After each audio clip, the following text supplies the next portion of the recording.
Hello friends, study with Saurabh YouTube channel पे आपका स्वागत है।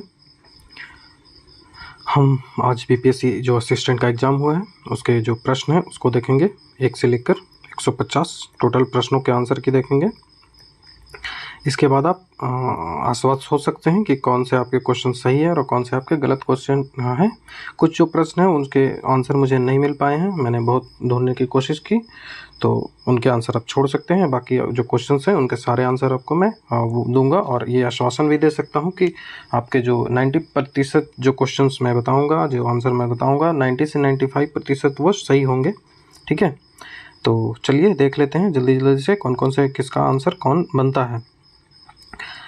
तो पहला क्वेश्चन है कि 3 परस्पर संबंधों, जैसे वाष्पन, बादल, वर्षा। ठीक है, वाष्पन से बादल बनता है, बादल से वर्षा बनती है, और उसके बाद उसी तरह से कौन सा संबंधित है, तो उस तरह से कली, फूल और खुशबू संबंधित है। उसी तरह से इधर आप देख सकते हैं कि ये सीरीज बना हुआ है, तो ये सीरीज का जो आंसर होगा वो 54 होगा। ठीक है, सीरीज का जो आंसर होगा वो 54 होगा। आप इसे सॉल्व आसानी से कर सकते हैं, ये उतना टफ नहीं है। इसमें डिफरेंट कौन सा पूछा है, तो डिफरेंट 32 होगा। ठीक है, डिफरेंट 32 होगा।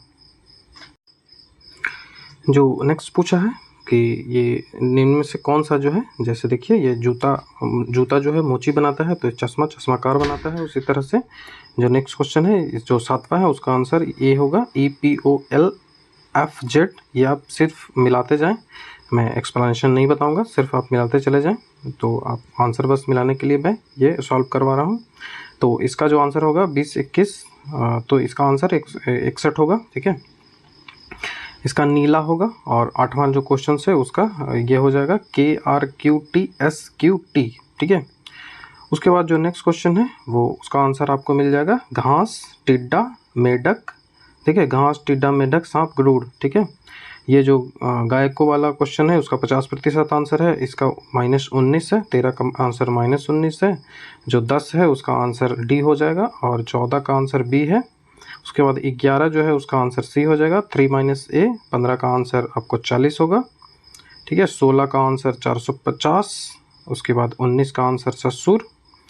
उसके बाद जो 17 है, 17 का आंसर 40 हो जाएगा, और जो 20 है उसका आंसर QT का बेटा है, ये हो जाएगा। ये रीजनिंग के सवाल हैं कुछ। तो जो 18 है उसका आंसर बहन होगा, और जो 21 है उसका आंसर D होगा। ठीक है, उसका आंसर D होगा, मतलब ऑप्शन नंबर A। जो 22 है उसका आंसर Q होगा। 25 का आंसर 5 होगा, 5 किलोमीटर दक्षिण की दिशा में। उसके बाद जो 23वां नंबर क्वेश्चन है, 23वां नंबर का C होगा आंसर। ठीक है, 23वां नंबर का आंसर C होगा। 26वां नंबर का आंसर दक्षिण C होगा।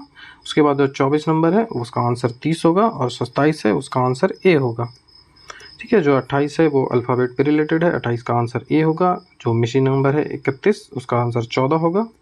ठीक है, ये लॉजिक कैसा है, तो लॉजिक आप देख सकते हैं कि 15 में 12 से गुना करूंगा तो 180, 180 का आधा 90। उसी तरह से ये है। जो 29वां क्वेश्चन है उसका आंसर 80 हो जाएगा। ये वेन डायग्राम से लगभग 3 से 4 सवाल पूछे गए थे, तो इन्हें आप ध्यान में रखेंगे।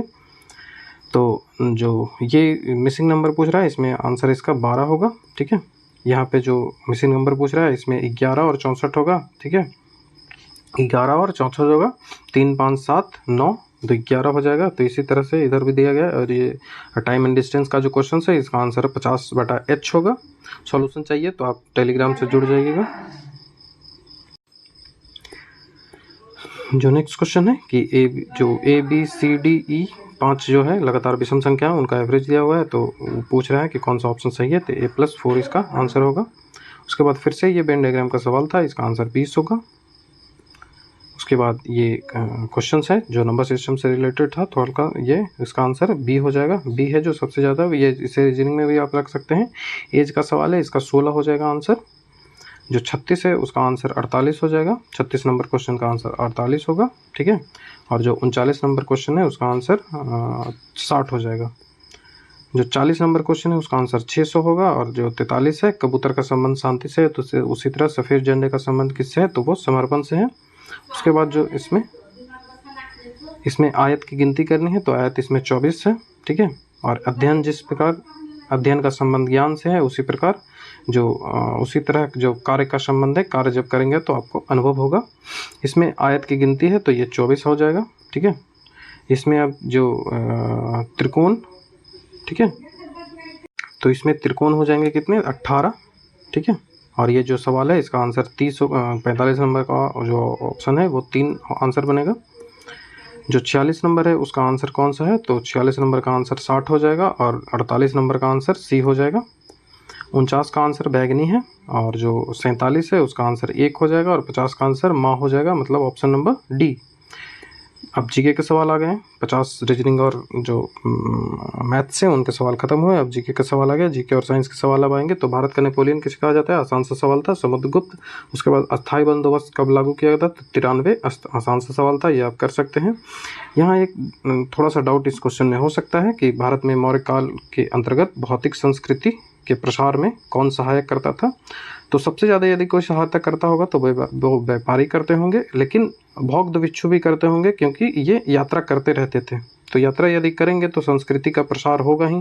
तो ए और बी यदि दोनों बन रहा है तो ऑप्शन नंबर डी इसका आंसर होना चाहिए। बाकी आयोग की मर्जी, आयोग जो समझे वो इसका आंसर दे सकते हैं। वैसे मैंने जितना ढूंढा उससे मुझे यही पता चल पा रहा है। तो इसका आंसर आप उपयुक्त सभी मान सकते हैं या फिर आप व्यापारी मान सकते हैं। लेकिन यहाँ समस्या यह है कि व्यापारी तो ट्रैवल करते ही हैं तो संस्कृति का प्रसार होगा ही, लेकिन बौद्ध भिक्षु भी ट्रैवल करते थे तो इससे भी संस्कृति का प्रसार होगा। तो मेरे हिसाब से तो ऑप्शन डी ही होना चाहिए। आगे देखा जाए। उसके बाद जो नेक्स्ट सवाल है कि 1907 में जो सूरत डिवीजन हुआ था तो कांग्रेस की फूट को हमारे लिए एक महान जीत के रूप में व्याख्या किसने की थी, तो लॉर्ड मिंटो। ये लॉर्ड मिंटो होना चाहिए, ठीक है। जो नेक्स्ट क्वेश्चन है कि फिरोज शाह तुगलक के द्वारा जो नहर बनाए गए थे उसका रख रखाव का खर्चा जो है वो कौन वहन करता था। तो इसमें कन्फ्यूजन है थोड़ा राज्य और अधिकारियों के बीच। तो इसका खर्चा कौन वहन करता था ये थोड़ा कन्फ्यूज है। तो आप देख लें कि कौन सा आंसर सही होने वाला है। मेरे हिसाब से तो जो इसका होना चाहिए ये अधिकारी होना चाहिए, लेकिन राज्य भी हो सकता है। तो ये कन्फ्यूजन वाला सवाल है, ये आयोग पे निर्भर करता है कि कौन सा आंसर इसका आएगा। धन प्रभाव सिद्धांत, ठीक है, ये आसान है, दादा भाई नौरोजी इसका आंसर होगा। सबसे आसान सवाल, आईने अकबरी किसने लिखा है, तो वो अबुल फजल। विजयनगर का महानतम शासक कौन है, तो कृष्णदेव राय। ये सब आसान सवाल है। ये थोड़ा सा टिपिकल सवाल है कि संपन्नता ने षड्यंत्र और विद्रोह को जन्म दिया, ठीक है। संपन्नता ने षड्यंत्र और विद्रोह को जन्म दिया तथा दरिद्रता अस्थायित्व और शांति की गारंटी देती थी। तो ये जो कथन है ये किसने कहा था, ठीक है, अमीर खुसरो। जो ये ऑप्शन आपको दिया गया है तो मेरे हिसाब से तो जियाउद्दीन बर्नी होना चाहिए, ऑप्शन नंबर डी। लेकिन आयोग को देखें क्योंकि मुझे ये क्वेश्चन खोजने में थोड़ी परेशानी हो रही थी और मैं भी श्योर नहीं हूँ कि जियाउद्दीन बर्नी ही होगा। तो इसे आप देख लें। ये थोड़ा सा ऐसे सवाल हैं, ये सब ऐसे सवाल हैं जो कई बुक्स में नहीं मिलते हैं। मैंने इसके लिए 3 से 4 घंटे खर्च किए हैं। लगभग 10 सवाल ऐसे हैं जो ढूंढना बहुत मुश्किल हो रहा था। तो 3 से 4 घंटे उसमें मैंने एक्सपेंड किए हैं, तब जाके इस तरह से आंसर ढूंढ पाओ। फिर भी मैं श्योर नहीं हूँ कि जियाउद्दीन बर्नी ही इसका आंसर होगा। उसके बाद भारत के संविधान में जो संशोधन होता है वो किसके द्वारा किया जाता है, तो वो संसद के द्वारा। आसान सवाल है। नेक्स्ट क्वेश्चन फिर से डाउट वाला सवाल है कि षड्यंत्रकारी जो संगठन है उसे किसे कहा जाता था, तो थियोसॉफिकल सोसाइटी इसका आंसर हो सकता है। इसे आप लेके चले, लेकिन आगे आयोग की मर्जी कौन सी संस्थान हो सकता है ये आयोग बताएगा। हो सकता है कि उपयुक्त में से सभी भी इसका आंसर हो, तो ये भी डाउट में आप रखेंगे इसे। लेकिन मैं थियोसॉफिकल सोसाइटी को लेके चलने की सोच रहा हूँ, ठीक है। उसके बाद जो पंचायतों में जो राजनीतिक दलों की जो साझेदारी है उसका विरोध किया था किसने, ठीक है। तो कई लोग यहाँ पे राजेंद्र प्रसाद आपको आंसर बता रहे होंगे, ऑप्शन नंबर सी। तो राजेंद्र प्रसाद आंसर तब होता जब पंचायती राज के जो है उसके विरोध की बात करते हैं, ठीक है। पंचायती राज के विरोध की बात करते हैं कि पंचायती राज जो सिस्टम है उसका विरोध किसने किया, अपोज किसने किया, तो वो राजेंद्र प्रसाद बोल रहा हूँ, वो डॉक्टर भीमराव अम्बेडकर ने किया था, ठीक है। Option number B doctor Bhimrao Ambedkar ने किया था। ये कई लोग बोल रहे हैं कि जो राजनीतिक दलों की जो साझेदारी हुई थी उसका जो अपोज किया था किसने किया था, तो वो डॉक्टर भीमराव अम्बेडकर ने किया था। लेकिन वो राजनीतिक दलों के अपोज के बारे में नहीं बोले थे। वो बोले थे कि जो उन्होंने कहा था कि जो पंचायती है इसका विरोध उन्होंने किया था, पंचायती राज सिस्टम है उसका ही अपोज भीमराव अम्बेडकर ने किया था। तो ये थोड़ा सा डाउट में सवाल है, लेकिन आप लेके चलें कि बी ही इसका आंसर होना चाहिए, ठीक है। अब नेक्स्ट सवाल को देख सकते हैं कि भारतीय संविधान में जो 14 वर्ष से कम आयु के बच्चों के लिए मुफ्त शिक्षा प्रदान करने पर जोर दिया गया है, ये कहाँ किया गया? तो 6 से 14 वर्ष की चर्चा की गई है 21A में। उसके बाद आपको 6 से 14 वर्ष की चर्चा आपको मिल जाएगी कहाँ पे? तो आपको मिल जाएगी 51 का A का 11 में, ठीक है। कहाँ मिलेगी? 51 का A का 11 में और 21 का A में। तो ये दो जगह आपको 6 से 14 वर्ष के शिक्षा के बारे में चर्चा मिलेगी और एक जगह आपको मिलेगी 0 से 6 वर्ष के शिक्षा के बारे में, ये आपको आर्टिकल 45 में मिलेगी, ठीक है। तो ये 3 आर्टिकल जो शिक्षा से संबंधित है आपको याद रखने की आवश्यकता है। उसके बाद जो नेक्स्ट क्वेश्चन है कि राज्यों में पुनर्गठन की शक्ति किसके पास होती है? तो ये भारतीय संसद के पास होती है। आसान सा सवाल है कि भारत में किसका प्रत्यक्ष चुनाव होता है? तो विधानसभा का सदस्य क्या होता है? ये आसान सा सवाल है। म्यूनिसिपल कॉर्पोरेशन साधारणतः महानगरों में बनाया जाता है, ये आसान सा सवाल है, इसमें कोई सोचने की आवश्यकता नहीं है। ये सबसे आसान सवाल यदि कोई होगा तो ये 1959 में यही पूछा गया। पंचायती राज कहाँ स्टार्ट हुआ? तो पहली बार राजस्थान में और दूसरी बार आंध्र प्रदेश में स्टार्ट हुआ था। उसके बाद ये थोड़ा डाउट वाला सवाल है कि 59-70 में खनिज उत्पादन में करीब 32.33% के तौर अग्रणी स्थिति बना रही थी। तो ये ऑप्शन पश्चिम बंगाल, बिहार और मध्य प्रदेश है। तो ये मुझे कुछ आंसर एग्जैक्ट नहीं मिल पाया है तो मैं नहीं बताऊंगा इसका आंसर क्या होगा, ठीक है। नेक्स्ट जो आगे की ओर बढ़ते हैं, नेक्स्ट है कि पंचायती राज में लोगों को वास्तविक जो स्वराज देने की जो स्थापित की गई थी, स्वराज देने के लिए स्थापित किया गया था, तो किसको? तो ग्रामीण क्षेत्रों का। आसान सा सवाल है। ये प्रीवियस ईयर में पूछा गया है कि जो सिंहभूम जो रतन टाटा ने किन दो नदियों के मध्य में अपना इस्पात कंपनी बनाया था? स्वर्णरेखा और खरकई के पूछा हुआ सवाल है प्रीवियस ईयर का, तो ये आपको याद होना चाहिए था। ये फिर से एक डाउट का सवाल है, ये मुझे मिल नहीं पा रहा है, लेकिन इसका आंसर DC सरकार एग्जैक्ट मैं नहीं बताऊंगा क्योंकि मैंने खोजा तो ऑथेंटिक मुझे ऐसा नहीं मिल पाया कि DC सरकार ने ही ये बातें कही गई कि बहुदलीय व्यवस्था में बहुदलीय व्यवस्था के बावजूद लंबे समय तक भारत में राजनीतिक प्रदेश में कांग्रेस व्यवस्था का आधिपत्य बना रहा। तो ऐसे कुछ मुझे एग्जैक्ट नहीं मिल पाया, लेकिन आप ले सकते हैं कि DC सरकार ही इसका हो सकता है, ठीक है। तो जो नेक्स्ट है कि हरित क्रांति में मुख्य रूप से जो सीमित था वो किससे सीमित था? तो खाद्यान्न फसलों पे, वो भी खास करके गेहूं पे भी, ठीक है, खास करके गेहूं पे ही वो फिक्स था, ठीक है। मेक्सिको से लाया गया था। ये सब बातें आप जानते होंगे, बताने की कोई आवश्यकता है नहीं। भारत में सिंचाई का महत्वपूर्ण स्रोत कहाँ है? तो सबसे ज़्यादा जो सिंचाई होती है वो तालाबें, कुएँ, नहरें, ये तीनों उपयुक्त में से सभी हो जाएगा। भारत का संविधान उधार का एक बोरा है, ठीक है, ये इसका आंसर होगा। उसके बाद विश्व में कौन सा देश अभी तक, ये मुझे क्वेश्चन जो है, विश्व में कौन सा देश अभी तक मिश्रित संकर तकनीक को अपनाने वाला वास्तविक रूप से सफल हुआ है? तो ये मुझे नहीं मिल पाया, तो ये आप आयोग पे छोड़ें। इसका आंसर क्या आयोग देती है, यदि आपको आता है तो आप कमेंट में करके बता सकते हैं कि इसका आंसर क्या होगा। उसके बाद जो नेक्स्ट क्वेश्चन पूछा गया है कि भैंस की जो नस्ल है, भैंस की जो मुर्रा नस्ल है वो कहाँ पाई जाती है? तो पंजाब और हरियाणा में पाई जाती है। यह आसान सा सवाल है, आपको कोई भी बुक में ये मिल सकता है। उसके बाद जो नेक्स्ट सवाल है कि जो आवर्तन, ठीक है, आवर्तन के आधार पर जो मुर्गियों को किस में वर्गीकृत किया गया है? तो आवर्तन मतलब बार बार होने की जो क्रिया होती है उसके अनुसार, तो सक्रिय, निष्क्रिय और विलुप्त, ये तीनों में बांटा गया है, ठीक है। उसके बाद ये फैक्ट आपसे पूछा गया था कि जो BPL है, BPL में प्रतिशतता कितनी है 2011 के जनगणना के अनुसार? तो वो 22% है। ये कंसेप्चुअल सवाल था, थोड़ा सा आप कंसेप्ट लगाते तो इसे कर सकते थे कि व्यापक दरिद्रता सबसे ज़्यादा कहाँ है? तो वो अफ्रीका में ही है। उसके बाद नेक्स्ट क्वेश्चन है कि 2020 से पहले की बात कर रही है कि भारत का स्थान जनसंख्या में किसके बाद आता है? तो वो चीन ही होगा, ठीक है। नेक्स्ट क्वेश्चन है कि गोदावरी और कृष्णा और कावेरी कहाँ की नदी है? तो भारत में दक्षिण क्षेत्र की ये नदियाँ हैं। नेक्स्ट क्वेश्चन, उसके बाद ये थोड़ा सा डाउट वाला सवाल है, आयोग पे इसको छोड़ा जाएगा। योजना आयोग की स्थापना के साथ ही भारत में आर्थिक योजना का युग प्रारंभ हुआ। तो योजना आयोग की स्थापना कब हुई? तो योजना आयोग की स्थापना तो 1950 में हुई थी, ठीक है। लेकिन आर्थिक नियोजन, ठीक है, जो 5 ईयर प्लान स्टार्ट हुआ, आर्थिक नियोजन जो स्टार्ट हुआ वो 1951 में स्टार्ट हुआ। और ऑप्शन में 51, 50 दोनों दिया हुआ है। तो यहाँ पे जो एग्जैक्ट आप क्वेश्चन को पढ़ेंगे तो योजना आयोग की स्थापना के साथ ही भारत में आर्थिक योजना का युग प्रारंभ हुआ। आर्थिक योजना का युग प्रारंभ की बात कर रही है, तो सबसे पहले आप ले सकते हैं कि ये पहले 5 ईयर प्लान की बात करिए, तो आप इसे C को लेकर चल सकते हैं। बाकी आयोग की मर्जी इसका आंसर क्या देगा। PPSC थोड़ा अजीब आंसर देते रहता है, तो ये आयोग पे ही निर्भर करता है कि इसका आंसर कौन सा होगा। नेक्स्ट जो क्वेश्चन है कि भारत में मजदूर जो संघ आंदोलन है वो अस्थायी तौर पर स्थापित हुआ। मजदूर संघ जो आंदोलन है वो अस्थायी तौर पर कब स्थापित हुआ? तो प्रथम विश्व युद्ध के बाद जो है वो अस्थायी तौर पर ये स्थापित हुआ। इससे पहले कई मजदूर जो संगठन थे, कई मजदूर आंदोलन थे वो हुए थे, ठीक है, लेकिन जो अस्थायी तौर पर स्थापित जो की गई थी वो प्रथम विश्व युद्ध के बाद ही स्थापित की गई थी। तो इसका आंसर ऑप्शन नंबर सी बनेगा। उसके बाद जो पूछ रहा है कि 2011 का जनगणना 1040 महिलाओं का उच्चतर जो सेक्स रेशियो है वो कहाँ है? तो वो केरल में है, ठीक है। जो नेक्स्ट क्वेश्चन है वो भारतीय राष्ट्रवाद में, ये भी थोड़ा सा डाउट वाला है लेकिन मैं इसे कंफर्म ही मानूंगा कि इसका आंसर यही होगा, बिपिन चंद्र ही होगा, क्योंकि मैंने देखा है, कई रिसर्च किए, उसके बाद ये इस आंसर पे मैं पहुंचा हूँ कि भारत राष्ट्रवादी नेताओं ने 1880 और से 1905 के मध्य आर्थिक नीतियों की प्रकृति का भारत में आर्थिक राष्ट्रवाद के युग के रूप में चरित्र चित्रण किया है।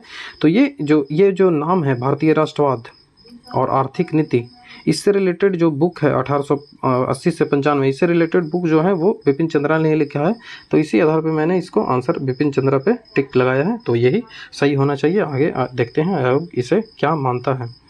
उसके बाद नेक्स्ट क्वेश्चन है कि पानी द्वारा उत्पन्न बीमारियों सीधा प्रभाव करता है। तो अतिसार, आंतज्वर, ठीक है, और पैराटाइफाइड, ठीक है, टाइफाइड, पैराटाइफाइड और आंतज्वर भी वही चीज़ें होती हैं। तो इसका ऑप्शन नंबर डी आंसर बनेगा।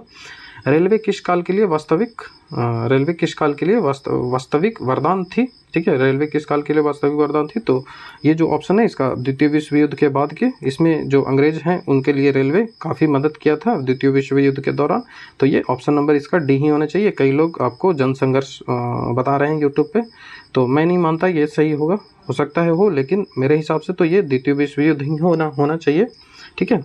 उसके बाद भारत में जो कृषि जो सुधार हुआ ये किसके लिए किया गया था? तो जमींदारों की सहायता के लिए।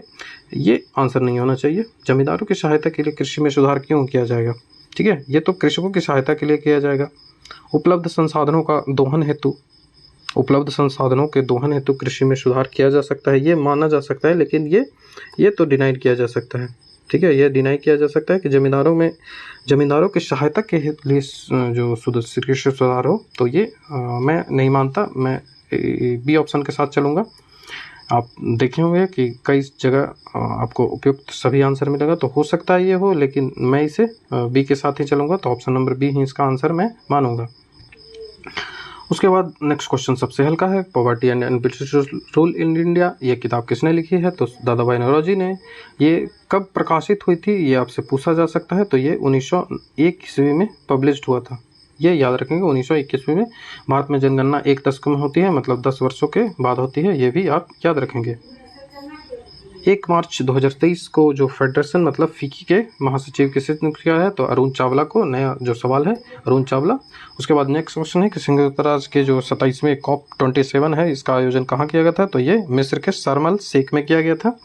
उसके बाद जो पद्म अवार्ड पूछा जा रहा है आपसे कि पद्म अवार्ड कितने व्यक्तियों को मिला है 2022 में? तो 128 व्यक्तियों को मिला है, ऐसे याद रखेंगे। नेक्स्ट क्वेश्चन है कि भारत में केंद्रीय मंत्रालय स्मार्ट समाधान, चुनौती और समावेशी शहर पुरस्कार किसके द्वारा गया? तो ये हरदीप सिंह पुरी के द्वारा दिया गया था। और हरदीप सिंह पुरी जो है वो आवास और शहरी मामलों के मंत्रालय हैं। तो ऑप्शन नंबर सी इसका आंसर होगा। उसके बाद नेक्स्ट क्वेश्चन है कि भारत में फीफा अंडर 17 जो भारत बोल रहा हूँ कि किस देश ने फीफा अंडर 17 महिला विश्व कप 2022 को जीत लिया? तो ये स्पेन ने जीता था। और ये इंपॉर्टेंट इसलिए है कि ये जो फीफा वर्ल्ड कप अंडर 17 था ये भारत में हुआ था, तो स्पेन ने इसे जीत लिया है। नेक्स्ट क्वेश्चन है कि कार्बन मुक्त परमाणु ऊर्जा से उत्पन्न होने वाली हाइड्रोजन का नाम क्या है? ठीक है, जो कार्बन से जो ऊर्जाएं उत्पन्न होती है, एनर्जी उत्पन्न होती है, उसको क्या बोलते हैं? कौन सा हाइड्रोजन? तो वो गुलाबी हाइड्रोजन मतलब पिंक हाइड्रोजन उसे बोलते हैं। नेक्स्ट क्वेश्चन है कि आर्टिफिशियल इंटेलिजेंस के लिए यूरोपीय यूनियन से कौन सा समझौता किया है? कौन सा देश? तो ये यूएसए है। करंट अफेयर का सवाल है, आसान सा सवाल था। नेक्स्ट क्वेश्चन है कि किस राज्य में आरक्षण को बढ़ाकर 76% करने का विधेयक पारित किया गया था? तो ये छत्तीसगढ़ में किया गया था, ठीक है, छत्तीसगढ़ में इसे किया गया था। उसके बाद G20 का जो सम्मेलन है Indian institute of democratic leadership, ये कहाँ हुआ था? तो ये महाराष्ट्र में हुआ था, याद रखेंगे। चैत्यभूमि समाधि स्थल किसका है? ये कोई बच्चा को नींद में उठा के भी पूछा जाए तो ये बता देगा, डॉक्टर भीमराव अम्बेडकर का है। निम्नलिखित में से जो थर्मल पावर प्लांट है इनमें क्या उपयोग किया जाता है? तो यूरेनियम और थोरियम दोनों ही उपयोग किया जाता है, लेकिन जो प्रेफर करेंगे हम ये यूरेनियम को ही करेंगे। उसके बाद जो चुंबकीय बल रेखाएं हैं, जो मैग्नेटिक फील्ड लाइंस होती हैं, वो उत्तरी ध्रुव से निकलकर दक्षिणी ध्रुव के ओर जाती है, और ऐसे आप जानते होंगे इस तरह से जाती है। तो इसका आंसर बी हो जाएगा। उसके बाद जो विंड मिल होते हैं, जो पवन चक्कियाँ होती हैं, पवन चक्कियाँ जो लगी होती है, वो उसके बारे में ये सवाल है, पवन चक्कियों के बारे में। तो पवन का वेग पे ये निर्भर करता है, जो इसकी पावर है वो पवन के वेग पे निर्भर करती है। उसके बाद प्रकाश का प्रकीर्णन देखा जाता है कहाँ? तो आकाश के नीले रंग में भी, सूर्योदय और सूर्यास्त के समय जो लालिमा होते हैं उसमें भी, और सूर्यास्त के समय जो सूर्य की लालिमा होता है उसमें भी इसे देखा जाता है। तो ऑप्शन नंबर डी इसका आंसर बनेगा। उसके बाद सबसे आसान सवाल बीपीएससी हर बार पूछते रहता है कि विद्युत धारा को किस में मापा जाता है? तो ए अमीटर में मापा जाता है। उसके बाद ये जो क्वेश्चन है ये जो बीएसएससी में भी पूछा गया था, ठीक है। बीएसएससी के जो 23 दिसंबर का जो क्वेश्चन हुआ था, 23 दिसंबर का सेकंड शिफ्ट में ये पूछा था, मुझे याद आया, सेकंड शिफ्ट में ये पूछा गया था। तो इसका सिलियरी मसल्स इसका आंसर होगा, सिलियरी मसल्स। तो आप प्रीवियस ईयर करते रहेंगे तो आप आसानी से क्वेश्चंस को सॉल्व कर सकते हैं। प्रीवियस ईयर के कई क्वेश्चन आपको देखने को मिल जाएंगे। उसके बाद पूछ रहा है कि टंगस्टन जो है वो कहाँ उपयोग किया जाता है? तो इलेक्ट्रिक बल्ब का जो फिलामेंट होता है वो टंगस्टन का बना हुआ होता है। उसके बाद जो पूछ रहा है कि जो व्हीकल होते हैं उसमें जो मिरर लगा हुआ था है उसका मैग्नीफिकेशन जो है वो क्या होता है? तो मैग्नीफिकेशन लेस देन 1 होता है, 1 से कम मैग्नीफिकेशन उसका होता है। उसके बाद जो क्वेश्चन पूछ रहा है कि जो सबसे ज़्यादा जो लाइट जो स्पीड ऑफ लाइट है वो सबसे ज़्यादा कहाँ होती है इन ऑप्शनों में? तो वो वायु में होती है। वैसे तो वैक्यूम में सबसे अधिक होती है, ठीक है। तो ये भी इसका आंसर वायु होगा। एक जो आपको मोलरिटी पूछा जाता है, मोलरिटी ऑफ सॉल्यूशन, जो HCl है, हाइड्रोक्लोरिक एसिड है, उसका जो pH वैल्यू है वो 4 दिया हुआ है। तो इसका मोलरिटी आपसे पूछा जाता है, तो ऑप्शन नंबर सी इसका आंसर होगा, 0.0001 मोल, ठीक है। उसके बाद जो नेक्स्ट क्वेश्चन है कि शून्य प्रतिरोध जो होता है तो वो सुपर कंडक्टर कहलाता है। उसके बाद जो कास्टिक पोटास है उसका रासायनिक सूत्र आपसे पूछा था, तो वो KOH होता है। नेक्स्ट क्वेश्चन है कि अम्लीय निम्न में से कौन है? तो लेमन जूस और टमाटर ये दोनों अम्लीय हो जाते हैं। तो आप ऑप्शन नंबर डी आप मार सकते हैं इसको, क्योंकि दूध आपको पता हो या ना हो, आप ऑप्शन नंबर डी के साथ जा सकते हैं। उसके बाद जो जंग लगना है उसे क्या कहते हैं? तो जंग जो लगता है हाइड्रेटेड फेरिक ऑक्साइड होता है, हाइड्रेटेड फेरिक ऑक्साइड, आप याद रखेंगे इसे। उसके बाद जो नेक्स्ट क्वेश्चन है कि जो नीले लिटमस पत्र को लाल में बदल देता है तो वो विनेगर बदलता है। तो सिरका इसका आंसर होगा, ऑप्शन नंबर ए। जो नेक्स्ट क्वेश्चन है कि CO2 और H2 है, दोनों जो गैस होती हैं उसमें क्या समानता है? तो दोनों ऑर्डरलेस होती हैं और दोनों कलरलेस होती है, तो रंगहीन इसका आंसर हो जाएगा, ऑप्शन नंबर बी। जो नेक्स्ट क्वेश्चन आपसे पूछा गया केमिकल फार्मूला फिर से पूछा गया था कि लेड सल्फेट का केमिकल फार्मूला क्या है? तो PbSO4, लेड सल्फेट का केमिकल जो फार्मूला होता है वो PbSO4 होता है। ये क्वेश्चन 121 है, मुझे कहीं नहीं मिल पाया, यदि आपको मिलता है तो आप कमेंट में इसे बता सकते हैं। जो आंसर है इसका कमेंट में बताएं कि इसका आंसर क्या होगा। उसके बाद जो खाना जो बासी हो जाता है, जो खाना खराब होता है तो उसमें गंध आता है, वो किस कारण से होता है? तो वो ऑक्सीडेशन के कारण होता है। तो ऑप्शन नंबर ए इसका आंसर होगा।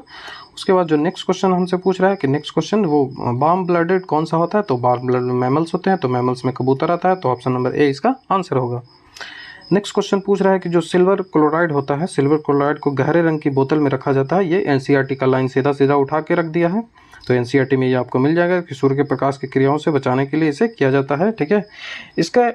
इसमें थोड़ा सा एक प्रॉब्लम आपको देखने को मिल सकता है, क्योंकि जो सिल्वर क्लोराइड है ये सफ़ेद ठोस होता है, ठीक है। ये सफ़ेद ठोस, क्योंकि ये सफ़ेद ठोस होता है इसके कारण इसे गहरे बोतल में रखा जाता है। ये नहीं होगा आंसर, इसको गहरे बोतल में इस कारण से रखा जाता है क्योंकि ये सनलाइट से रिएक्शन कर लेता है, ठीक है, बहुत जल्दी सनलाइट से रिएक्शन कर लेता है, इस कारण ही इसे गहरे बोतल में रखा जाता है। तो ऑप्शन नंबर सी ही इसका आंसर होगा। ये डाउट ना रखें कि ये सफ़ेद ठोस होता है। उसके बाद पूछ रहा है कि एक विटामिन ए है उसका सबसे अच्छा स्रोत है, तो वो मछली का तेल ही होता है, fish oil, option number A इसका आंसर बनेगा। सबसे आसान सवाल, विटामिन B12 का रासायनिक नाम क्या है? तो वो कोबालामिन है, साइनोकोबालामिन पढ़ा जाता है। उसके बाद आटे गूंथने में फूलता है जो रोटी, ठीक है, आटे गूंथने के बाद जो रोटी फूल जाता है वो किसके कारण? तो CO2 के कारण ही होता है। जो CO2 है उसका फर्मेंटेशन होता है, फर्मेंटेशन के कारण वो CO2 के कारण फूलता है। तो ऑप्शन नंबर सी इसका आंसर बनेगा। उसके बाद जो है कि नेक्स्ट क्वेश्चन है, नेक्स्ट क्वेश्चन आपसे पूछ रहा है कि प्राकृतिक जो स्रोत होता है वो एसिड के उसमें मिलान आपको सही करना है। तो एक ही मिलान आपको सही है, ऑक्जेलिक एसिड जो होता है वो टमाटर में पाया जाता है। उसके बाद जो रस स्वेदी अभिग्राहक होते हैं, रस स्वेदी अभिगारक होते हैं, ये कहाँ होते हैं? तो ये जीभ में होते हैं। तो जीभ में यदि कोई चीज़ है तो वो स्वाद को ही देखेगा। तो ऑप्शन नंबर बी इसका आंसर बनेगा।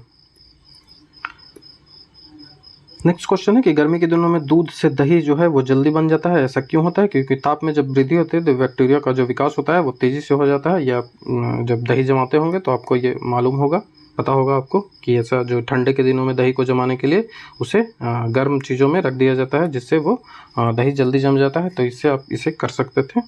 मस्तिष्क जो है वो रिस्पॉन्सिबल है किसके लिए? तो सोच विचार के लिए भी, हृदय की धड़कन को नियंत्रित भी करता है, जो मेडुला ऑब्लांगाटा जो होता है पीछे का भाग होता है वो नियंत्रित करता है, और शरीर को संतुलन भी बनाए रखता है। तो ऑप्शन नंबर डी इसका आंसर बनेगा।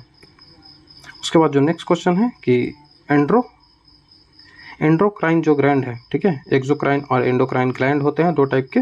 तो इसमें एंडोक्राइन कौन सा ग्लैंड नहीं है, मतलब कि एक्सोक्राइन है। तो लैक्रिमल जो ग्लैंड है वो एक्सोक्राइन ग्लैंड है। ये जो अश्रु ग्रंथियाँ जो होती हैं उसको लैक्रिमल बोलते हैं। तो ये एक्सोक्राइन ग्लैंड है, बाकी एंडोक्राइन ग्लैंड है। और जो पैंक्रियाज होता है, आप जानते होंगे पैंक्रियाज जो वो बोथ होता है, एंडोक्राइन और एक्सोक्राइन दोनों होता है।